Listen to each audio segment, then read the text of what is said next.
crashing down all around this empty town. I'm searching for the lost and found, but you don't care, you're unaware. Keep moving like the scars aren't even there. It's in the air like a blazing flare. Don't stare 'cause the flames will burn us. I thought you were the one for me. That's why I gave you everything. Held you close by the stormy seas. Oh, you meant the world to me. I used to kiss your head when you cried for me. Hold your hand while the pain was over. Keep you warm by the roaring sea. You meant the world to me.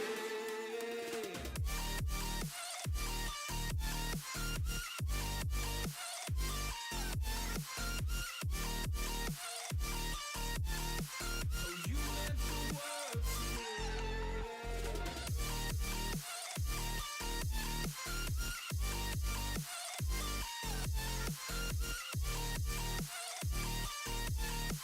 Oh, you meant the world to me.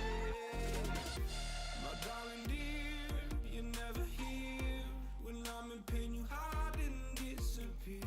Like shadows in the atmosphere, charting the stratosphere. Yeah. I prayed for you and kept you near, in hopes you'd chase away my fears. I'm on my own, you made it so, and now I'm chasing nightmares through. I used to run with you through the great big leaves, laugh at you when you laugh at me. Hope for us because I believe the home was just you and me.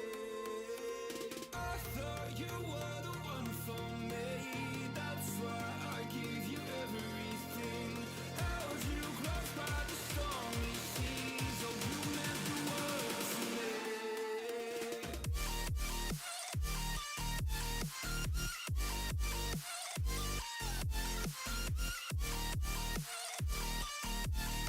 Oh, you meant the world to me.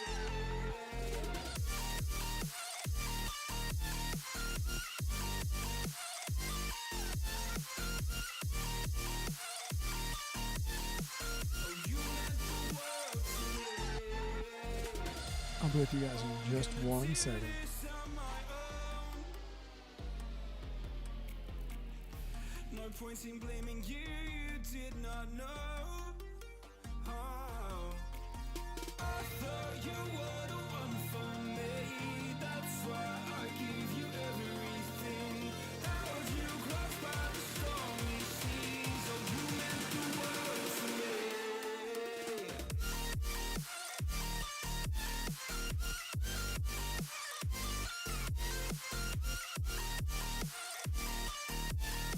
Oh, you meant the world to me.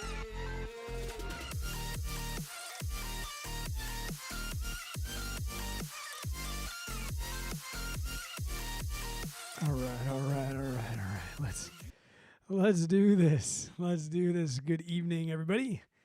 Thank you so much to everyone joining me live tonight. If you were listening to this on the playback, we do go live whenever I get to it. Once a week at some point, I will get on here live. Best place to figure out when is either hitting the bell so you get notifications when I go live, or joining me over on Instagram over at Brad Trains. Tonight, I want to talk about a couple things. I did miss last week. I was actually a guest on a podcast, so that was usually my normal night that I like to go live. But tonight, I want to talk about my first 100-mile week, which was actually last week, and the things I kind of learned and how that happened going into my first 100-mile training week. I've done a 100-miler, so I have a 100-mile week, but that was like all in one day. I think the week that I did canyons, I think my week ended up being like 108, because I think I maybe ran a 5-miler earlier in the week and then did the 100-miler. But as far as getting a training weekend, before that, my previous high was 80. So the block leading into canyons, I hit 80 one time. And yeah, I think there's a little bit to talk about that, especially if you are trying to build volume, because I don't know, I think I just learned a couple of things that I will definitely take forward. I did not do 100 again this previous week. I didn't even come close. I also raced a 50K yesterday, 2 days ago now. 2 days ago, I raced a 50K, and I want to talk about that because probably one of the best days I've had out, maybe ever, but definitely one of the best days I've had out in a very, very long time. I'd been coming off just a ton of low confidence experiences.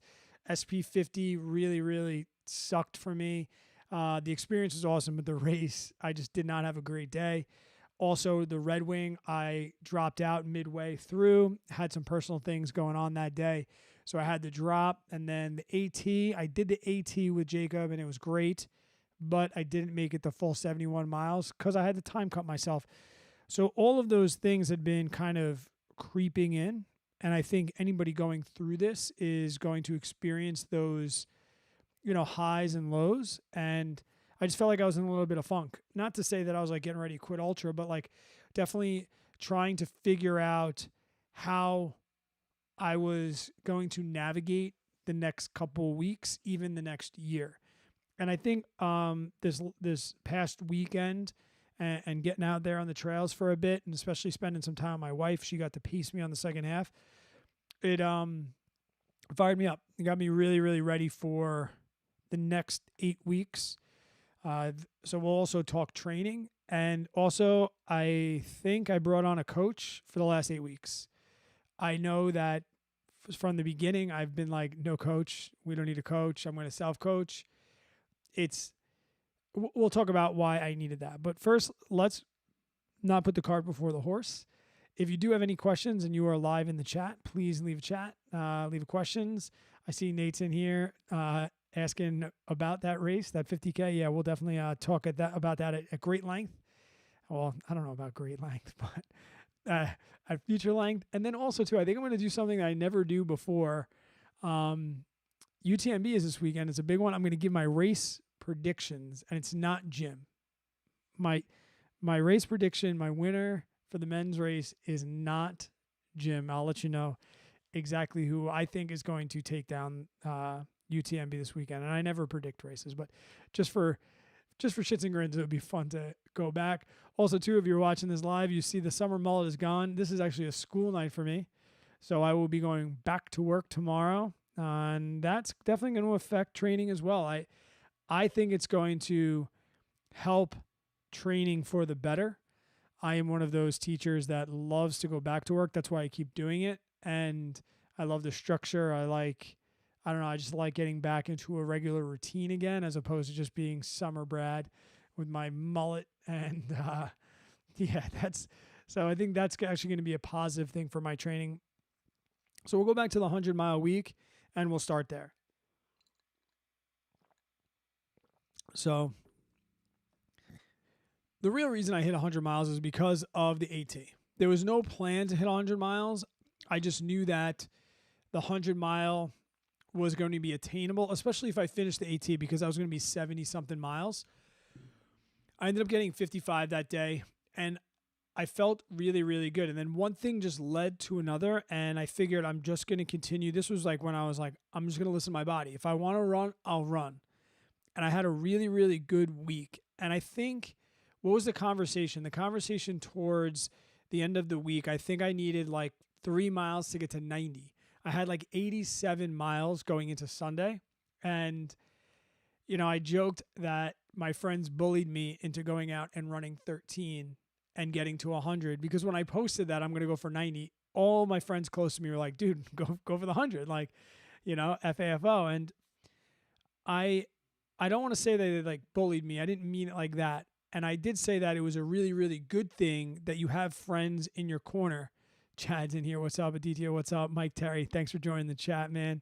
Thanks for being a channel member as well, Mike. I appreciate you. Chad just did an awesome AT segment as well. Maybe we'll talk about that in a second. Go back and definitely listen to Chad's episode of this podcast. He's getting ready to do Moab. It's going to be sick. Can't wait, dude. I'm looking forward to watching you smash that. But having friends that believe in you sometimes more than you believe in yourself, I think is one thing that I'm truly gaining with, like, there's so many times when you're like, experience. There's so much you're going to get in this sport with experience. And I think gaining a circle of people around you that know your capabilities and are there for you. And whether that's the cliche run club, like for me, it's more just like the people that I DM with and the people that challenge me. And the conversation was really like, Brad, do you want a 100-mile week? And I'm like, I'm not going for a 100-mile week. I just want to go out and run. They're like, all right, well, it's a cool rainy day. Why don't you go out and run and then go out for 3? And if you get to the 3 and you feel good, keep going. And when you're done running, maybe you'll be at 100.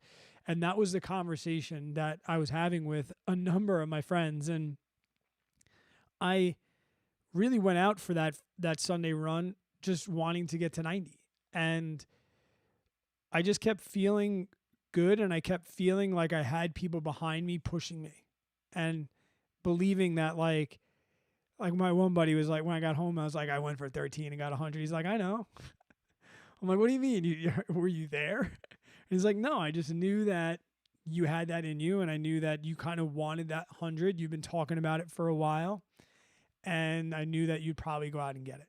And I also knew that that was probably going to be the last time in a while I was going to want to really shoot for 100, because for me, 100 isn't sustainable, especially this was 11 weeks out from the race. It was kind of just like a last little bit of hurrah before, really focusing in. It was a take at my aerobic threshold, because a lot of the training that I do is probably too slow. And that's one thing I learned at the 50K this past weekend. A lot of the training that I'm doing is just too slow. And because I go so slow at such low intensity, that 100-mile week was very doable. I felt very good. But that is not what I'm training for right now. I want to go fast at Javelina. So I'm going to have to change that training up and change that intensity up. And with that, stress is going to be like less mileage. And whether that stress comes in the form of climbing or just moving faster on runs, I know that I'm not going to see 100. I'm glad I checked the box, but the first thing I learned by getting to 100 is like, I don't need to or want to run 100 miles every week. And the people that can do. And it's so great to see the people that are doing it and see the people that aren't on the flip side. There's no right way to do it. You kind of got to figure it out for yourself. And this goes way back to even before Canyons, when I talked to Mike McKnight, who was coaching me at the time. And I'm like, how many miles am I going to get to? He's like, that doesn't matter. It doesn't matter what our peak mileage is going to be. We're going to get to a certain peak mileage when we get to it. And whatever that mileage is with your stress and your training, that is what it is. And that's the beauty of having a coach, and not by going by a cookie cutter plan or looking up a plan or getting it out of a book, because it doesn't factor in things like that, and weather and sickness and deaths in the family and kids and W-2 jobs and all of those things. So that's kind of another reason why I think I'm going to bring somebody on for the last 8 weeks. And the 100 miles didn't beat me up. It let me know that like I didn't really feel much different. It felt like a normal training week. It really did. And I looked at the time and the stress score. I think with the AT, the amount of distance I actually ran and didn't hike during the AT, I would say that 100-mile week was still probably like a 60 or 70-mile week. I probably walked 30 miles or so, hiked 30 miles in the AT. So I still had a really, really good week. And I think that one more time I'll get to 100 miles again before I get into Javelina. But like this past week, I did 60 or 64 or something like that. For me, that's like my sweet spot right now of proper intensity and also fatigue, as far as like being able to lift a little bit, get some cross training in, get some strength in. Because when I did the 100, it was just all running. I had to dedicate all of my time just to running. And I like hopping on the bike from time to time. I like doing some strength work from time to time. I like just, going for a bike ride with my kids from time to time. And I find that I can still balance all of the things that I have going on in my life and all the things that I enjoy, hiking, walking, riding my bike, swimming, all these other things, at right about that 60 miles a week. So that's right where I ended up last week. And I think coming into this week, now 9 weeks out, I'm really, really ready. And I think I'm going to once again get another 65 miles or so, but with bringing on a coach that structure is going to look a little bit different for me. But before I get to that, I want to talk about what I really learned in the 50K, which was mostly nutrition based. As you guys know, I've been trying to switch my nutrition since the awesome sauce debacle, as well as just the honey stinger waffles just not cooperating over the summer. They still taste great, but like in the heat, they just fall apart. That's why I can't wait for the sweater weather so that we can get those honey stingers back on. And they're like, because I really do miss them, but I run so hot and I'm so like sweaty that I open up the pack and the waffles just like fall apart on me. So I really can't wait for fall to get some honey stinger waffles back in me. But I had been trying to figure out what my nutrition plan was going to be moving forward. And this past week's 50K was really the test for that. So I got a lot of great feedback as far as nutrition is concerned. And I know I'm blasting through stuff, guys. If you're in the chat, if you're here, welcome. Thank you for being here. Ask some questions. I love talking questions.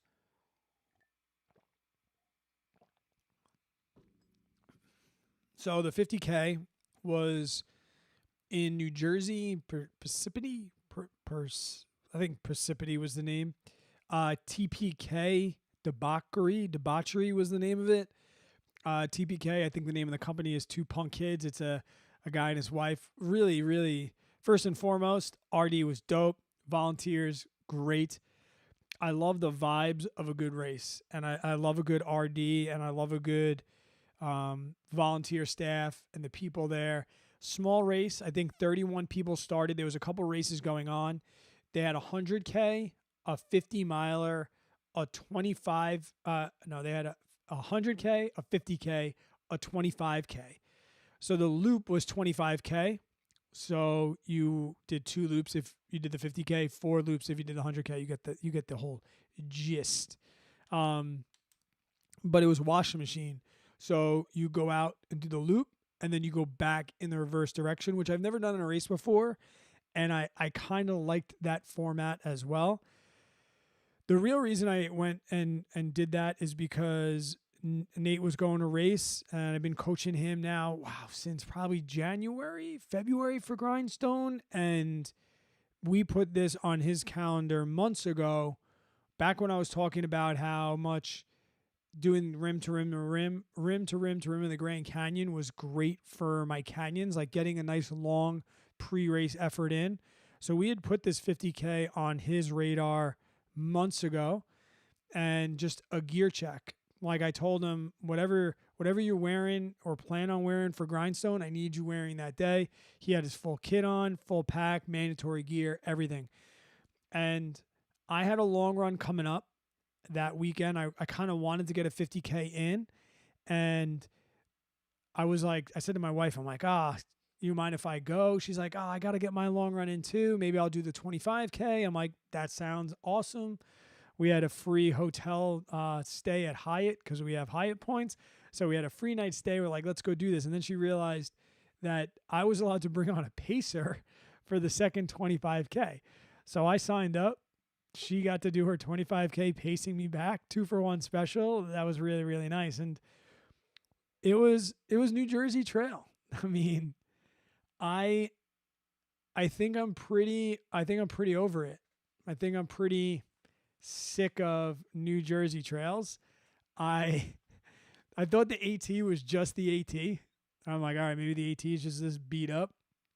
But no, it wasn't. Now, I will say there was a lot of sections that were runnable, way more runnable than the AT. So I did get to run a little bit. But still just so rocky.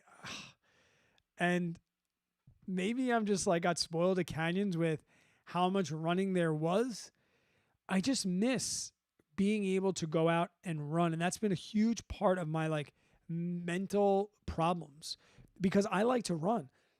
I like to push the pace. I like to feel in control. I absolutely hate feeling like every single step I can break an ankle. And maybe I'm conservative. Maybe I'm being a little bitch about it, but like, I just do not like that feeling. I have no problem grinding uphill. No problem. I've moved into that in my career now. I can do that. I just hate, like, even on flat sections, just these baby head rocks just sticking out of the ground everywhere. And they just make everything like sore. They just put you on edge. It's so much more mental fatigue because, like, there's never a time when you can just go and, like, set it and forget it every step. And it's hard. So there was a lot of that. And I just knew that I was there to, like, not go fast. I pushed a very low heart rate. I think my average heart rate was maybe 130. When I hung out most of the day in, like, the mid 130s, I would say. And I did the first loop in 3:30, I want to say. So the first 15 and a half, 16 miles in 3:30. And then picked up Tara, and we went a little bit slower on the way back. That's not her fault. She didn't like. I'm not saying, like, oh, my wife was with me, so we slowed down. Like, she pushed the pace as fast probably as she could go, and I was definitely bringing on some fatigue and a little frustration from not being able to run. And it goes back to, like, why I don't want to do 200s yet, because I don't want to just hike for hours. I want to run. And I think we went, like, 4:30 on the second lap, so maybe an hour slower on the way back to get us in at right at 8 hours. I was 10th place out of 31, and somebody passed me in the last mile. God, I hate that. He was just moving too quick. I tried. I was like, I tried to respond, but I also didn't want to drop Tara. So good for you, bud. You got in. He was also my age group, so I ended up finished third out of 11 in my age group, right there behind second place in the age group. So for not racing and not pushing the pace, I was very, very happy about that. Now, looking at, like, the top 5 in the race and even first place in my age group, I probably wasn't even touching those. I think I maybe could have came in maybe 6th or so, looking at the times, probably like 6th or 7th, but it wasn't about that. It was about getting to meet Nate in person finally, and just going out there and having a great day with my wife. The weather definitely got a little bit warmer. I love cool. That's another thing that's starting to creep into the back of my mind. Definitely spending a lot more time in the sauna, because as the temperature gets, like, above 75, even actually above 80, things just start getting weird with me. And that's something I just have to work on, even through the summer heat and humidity. That's just something I need to work on moving forward. So as far as, like, the race performance and time, I think I did a really, really, I had a really, really good day. No, like, low moments. No, like, I hate this. Nothing like that. Reel. Speaking of, you see that reel that reel that I posted has 1.2 million views. Unbelievable. And for a guy that's been on social media now, man, my main YouTube channel, I got the plaque in the back for 100,000 subscribers on my first YouTube channel. I don't even think that YouTube channel now has 120,000, 125,000 subscribers. I don't even think I have 100 million. I don't even think I have a million view video on that channel. Maybe like a couple 750,000. But my first million, it was a whirlwind. It was kind of fun to watch. It's like waking up every day and, like, I usually have like 3 DMs and a couple notifications. It was like, I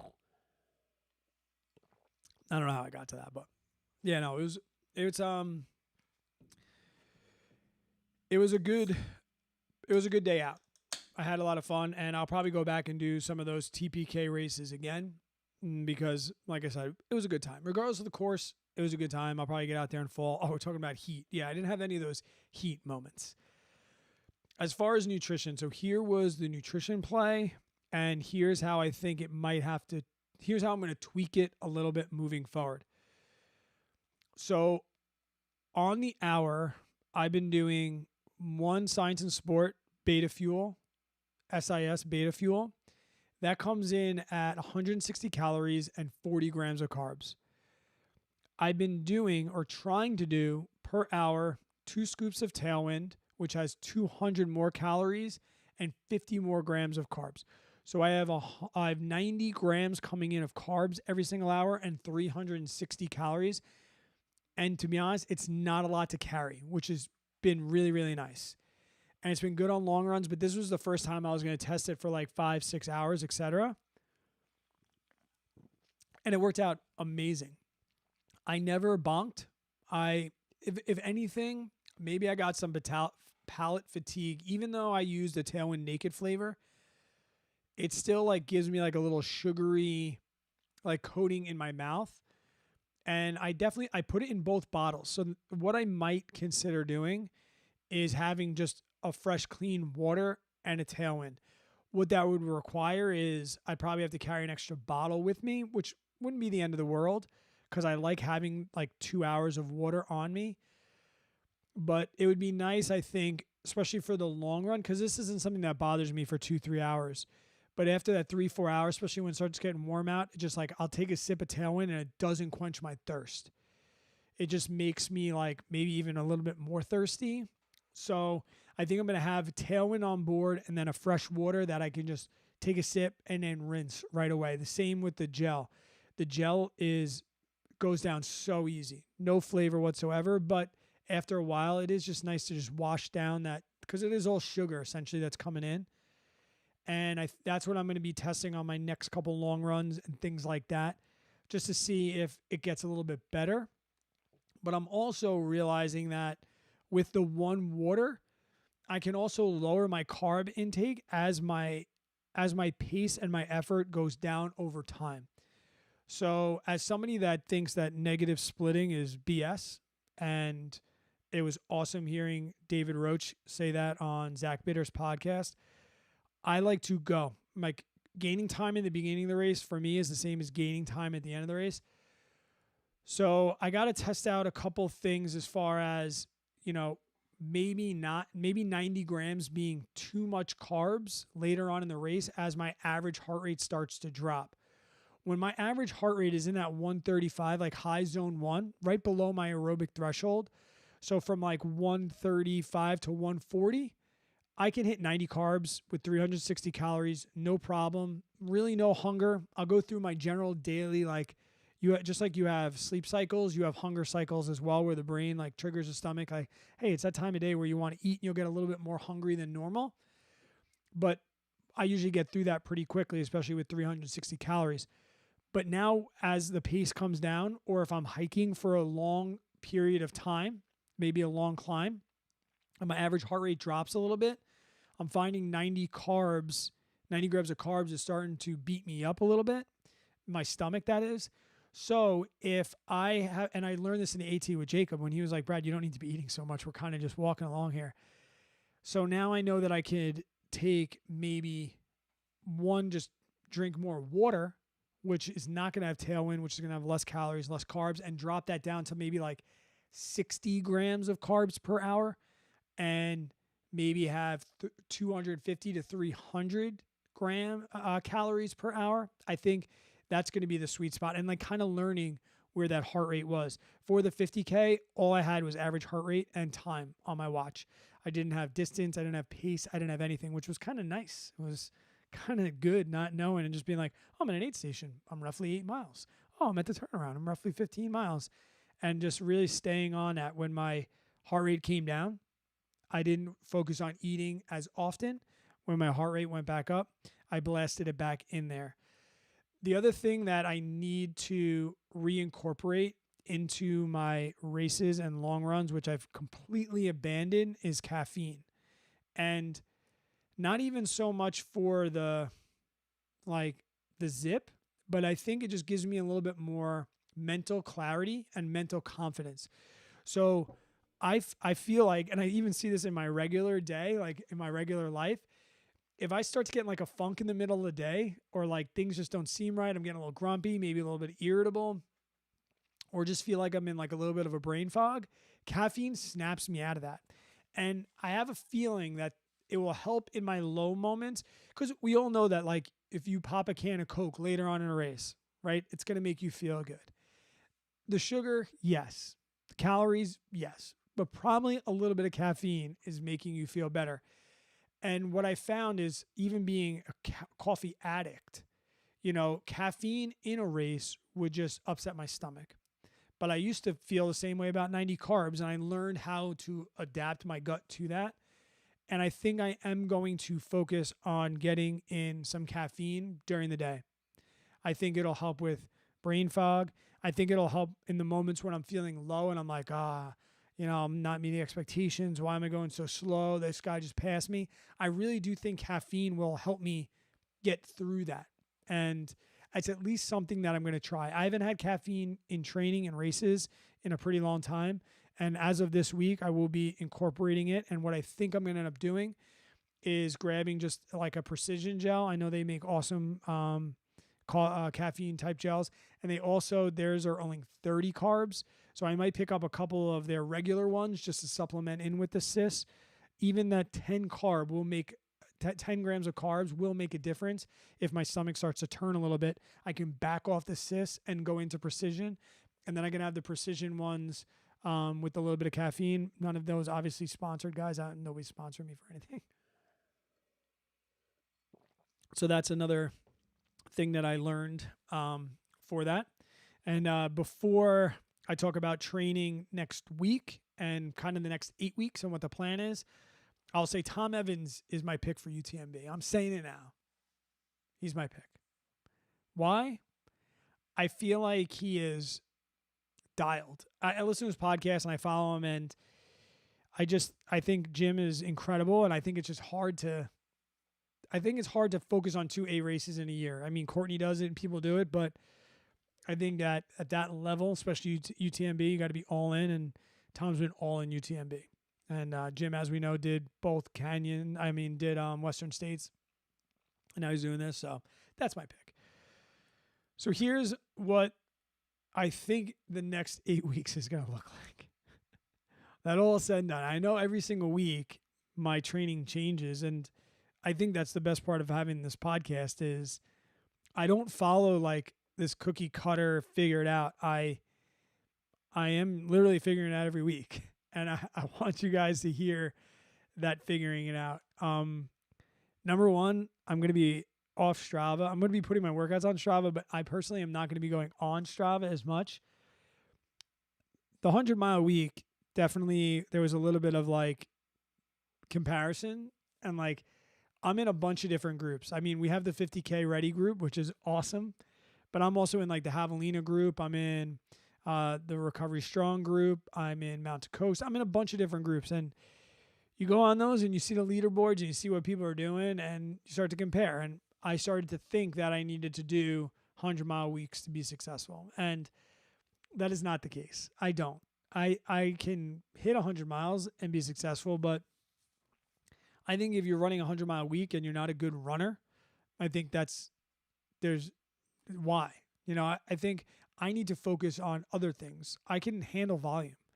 I need to focus on running economy, going faster, raising my pace at my aerobic threshold, gaining confidence up and downhill. I need to focus on all these other little things that are going to be done in shorter blocks of mileage, smaller volume of mileage, but still going to make me successful. I still want to throw in a 50K or so every other week. I don't know if it's going to be on trail, like an 8-hour effort. If I go out and run flat, my 50K time is about 5 hours. So I think, if I want to go test that plus 3-hour nutrition and get like 5 to 6 hours, I think you might see me running a couple flat 50Ks between now and September 28th, which is the next time I race. But I am going to definitely be throwing in some more tempo work. I said was going to do it. I do it here and there. I did love the summer run series because it made me run hard every week. Since that's been over, I kind of do miss sending it. Definitely some more strides. I've been listening a lot to Zach Bitter, a lot to David Roach, a lot of podcasts, a lot of Tom Evans, and just the benefit of just strides at the end of a workout. And, I didn't think that I needed to climb for Javelina, but I'm realizing now there's so many more benefits to climbing than just training for hills. It's low impact. It gets the heart rate up.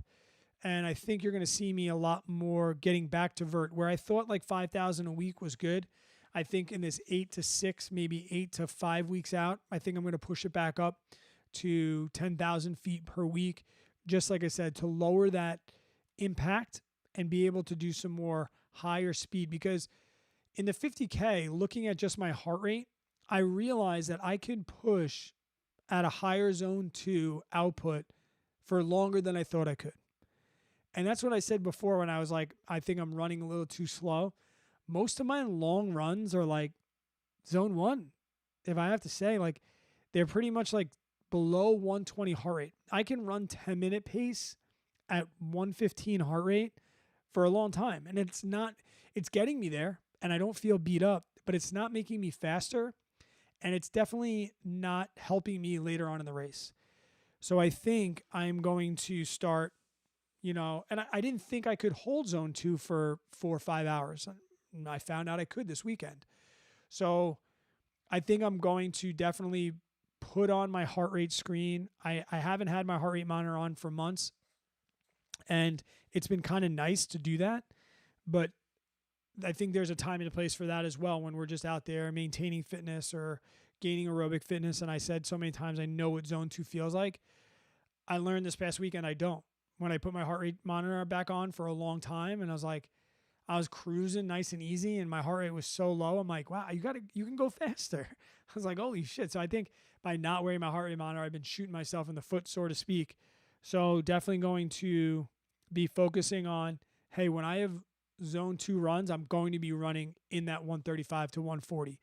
And when I have intervals, I am going to push them. And I have a problem pushing them flat. So now I'm going to use the hills.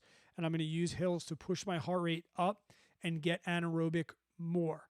I think I've focused so much on building my aerobic threshold as far as my heart rate, and I've boosted that up, but I've not focused on building my aerobic pace and my aerobic threshold pace.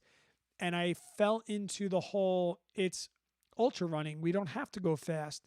But the more I learn, and especially because I'm doing so much education because I want to be a great coach as well, and taking courses and learning and reading everything that, raising our VO2 max and raising our aerobic threshold pace is going to help us on long distances. And I mean, if Chad's still in here, I can use him as an example. Like, his primary focus is 200, 250 mile races, but the dude goes out and runs fast. If you look at his Strava, like, he's running perimeters around Manhattan.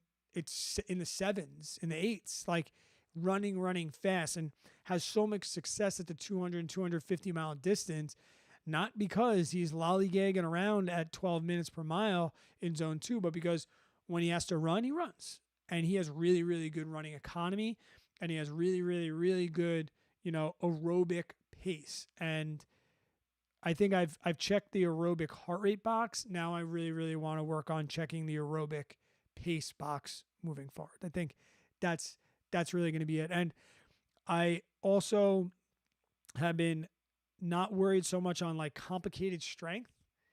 I just been like putting 135 on the bar and like back squatting 5 sets of 10 with 135, or just like doing a lot of like body weight lunges, just like general like one-legged stretching, and not worried about like leg day and all these different movements. And I just been thinking back to more of, hey, let's be consistent. Brad doesn't like to work out and lift weights for 45 minutes. So instead of a couple days a week for 45 minutes, which doesn't really work for Brad, what I'm going to do is I'm going to do 3 to 5 minutes every single day. And I think that's going to work out. And all of these things are in conversations with, a new coach, and being able to take so much of the worrying and the thinking out of it. One of the greatest things I liked about having a coach, and when I was getting coach for Canyons, I never told anybody really. I never talked about who it was, and I'm not going to talk about who it is this time, but it was Mike McKnight, a great coach. Loved him. Not Mike McKnight this time. I just have different goals, and I wanted to move on somewhere else. But one of the greatest things about having Mike as a coach now in hindsight was not having to worry if you were doing the right thing or not, and just being able to just do the work. I love to just do work. When I'm told to run, I run, especially if I'm told to run by somebody that I trust. And I think when I tried to self-coach, it was all about just building volume. I was like, man, like I don't know how to turn this amazing base of fitness into speed. Canyons, I could have probably done it because Canyons, I just want to finish. But now with like a goal and a pace, like I had to admit it, I can't self-coach. I don't know how to turn this aerobic fitness into anything that's like going to get me to where I need to be for Javelina in 9 weeks if I want to go sub 24, which is still the goal. Still really, really what I want to do. And even in the quick conversations that I had with my new coach, I'm like, damn, these are right. Like he found immediate holes in my game. He was like, hey, so let me guess. This happens this time, or this muscle, you're getting this type of muscle fatigue here, or, you're not really, you're only walking in races. In training, you're not going on long hikes and things like that. No, I'm not. So all those things were like, okay, good. And then he's like, yeah. He's like, tomorrow when you wake up, you open Training Peaks and you'll have a pro, and you'll just do what you're told. And if you do what you're told, you'll probably come in at about 22 hours at Javelina. And I'm like, that's what I want to hear. So that's what I'm going to do. Tomorrow I'm going to wake up. Today's Monday's a rest day. And tomorrow I'm going to wake up. I'm going to do some work. And speaking of doing some work, I go back to work tomorrow. So that's also going to bring me back up north more into the trails, which I love being on the North Shore of Long Island. I don't really drive up there that often in the summer because it is a drive. But now that I'll be working up there, I'm looking forward to getting back into there and a lot more night training after the kids go to bed. Can't just kind of wake up and go for a run at 11 in the morning anymore when my wife is done with her morning workout. So a lot more structure, and then sleep. I think I'm looking forward to that, and I truly believe this, and you guys might read this, and I think Aditya asked, he's like, what's your sleep schedule when you wake up so early to run? Now that I go to work, I think I'm going to switch to the evenings. My wife is the morning person. She likes to wake up, but it is very, very odd if I don't get 9 hours of sleep every night. I love to sleep. I found that, yes, I cold plunge. Yes, I sauna. I just recently started doing Epsom salt baths very regularly. I love all those recoveries. I foam roll. I love them. But I feel like if I skip any of those, I don't feel the detriment nearly as much as if I skip sleep. Like, sleep is the foundation of recovery. Like, I could feel awful and get 10 to 12 hours worth of sleep and do no other recovery, and I feel pretty damn good. But if I do sauna, ice bath, Epsom salt bath, roll, stretch, yoga, Pilates, foot rub, and I don't sleep, I'm going to feel really, really crappy. So you'd think that, summer, I sleep more. No, I sleep more when I go back to work. When I have structure, oh man, this is a hot take. I love when it gets dark earlier. I can't wait for 5:30 darkness. I love it. It makes me tired earlier. It switches my sleep cycles, and I want to go to bed earlier. I'll start being in bed 6:30, 7 o'clock at night, which I can't do that now because it's just bright out and my kids are awake. But yeah, I'm still really, really excited to get back to work, and I'm really excited now. Like 8 weeks is crunch time for Javelina, and I know October is going to come quick, and I have so many athletes that I've been training with and coaching that have fall races coming up, and I've been living vicariously through them. I can't wait to see some of those successes. Fall is just such an amazing time of year. It's so much better than summer. I mean, I don't know how people can like summer more than fall, but yeah, that's really it. I'm fired up, pumped. I'm gonna be looking about 65 miles. I will hit 100 again. I asked coach the same thing I asked my old coach, like, you think I'll hit 100? And he said, I think with your base of fitness and how much we can grow and where you're at, yeah, he's like, I think I'm going to get you up into the 100 miles again. Andreas, every day with IT band issues, I've been working through it. It's really put a damper on my running. When I rode cycling, when I was a cyclist, I had IT issues a lot. And I haven't had them in ultra running. And the reason I'm pausing is because I'm going to say something that's a little bit of a hot take. And just know that I'm not a doctor when I say what I'm about to say. I feel like I had IT issues when I tried to stretch and I foam rolled them. And then I don't even remember where I read it, but it just made a lot of sense to me. I'm a big common sense kind of guy. And our IT band is there for stability. And when you take something that's supposed to be stability and you stretch it and try and make it longer and looser, it becomes less stable. Like, think about it, if like you took your 2x4s in your house, right? And then you made them like rubbery or you made them like pliable and bendy. Like, that's no good. Like, you want those 2x4s to be stiff and rigid. And when I was doing cycling, I would spend so much time foam rolling the quads and rolling over and foam rolling those things. And I found that when I stopped foam rolling and stretching to try and keep my IT band loose, my IT issues went away. Now, granted, that was after they were gone. Like, they can be nagging, and it's so, like, if it flares up, like at Ironman Lake Placid in 2019, my IT band like blew in the middle of the bike ride, like blew up. I don't think it didn't snap, but like it was bad. And yeah, I had to wait for that thing to heal a bit. And if I would have trained on it, it was kind of good because my Ironman was over and I got to take a rest season, which turned into a rest decade. But yeah, my first advice would be let it heal completely until it doesn't bother you. And if you are foam rolling it, I'm not going to tell you to not foam roll it, but I am going to tell you to Google, should I be foam rolling my IT band? And you could take it from there. Or talk to an awesome PT. And if he says, don't foam roll, maybe listen to awesome PT. That's usually a red flag for me when I see people online like going through and being like, I do these stretches, or these are the best things for runners. And I see people like, first, we're going to roll our IT bands. I'm like, ooh, don't do that. It's like foam rolling your lower back. Please do your spine a favor and not do that.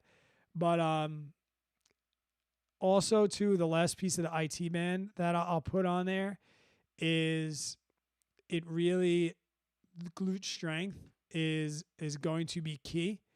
Hey, Kaylee, what's up, kiddo? Glute strength is definitely going to be there. Kaylee, do you foam roll your IT band? She definitely doesn't. If you do, say you don't. But with IT stuff, like if you are using, some bands and doing some crab walks and clam walks or whatever they are, tighten those glutes, and I have a feeling that's going to help the IT band issues as well.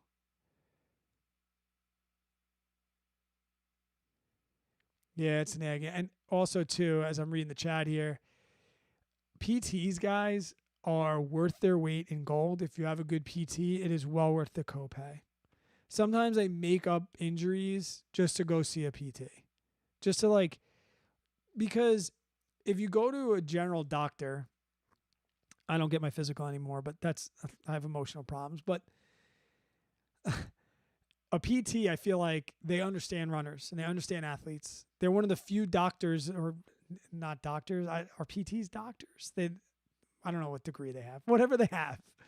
They're one of the few people in the medical field that I feel like truly know athletes. And I'll trust a PT before I'll trust my general practitioner any day of the week and twice on Sunday.